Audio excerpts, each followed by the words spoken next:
Our sales in the past used to do everything manually. There was no consistency in how we documented our opportunities or our contacts, and there was no global consolidation.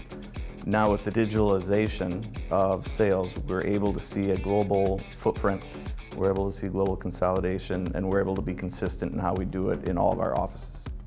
We have modeled our global sales processes on SharePoint Online, but later we have moved to using Microsoft Dynamics CRM together with Power BI.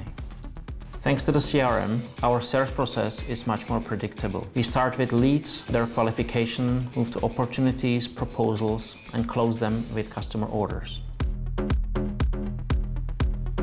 In the Americas region, we had a management team that wanted to implement a sales process, but we didn't have the tools. Having these tools now has allowed that management team to successfully implement their process. Digitalization helps us to use the same sales process globally around the world.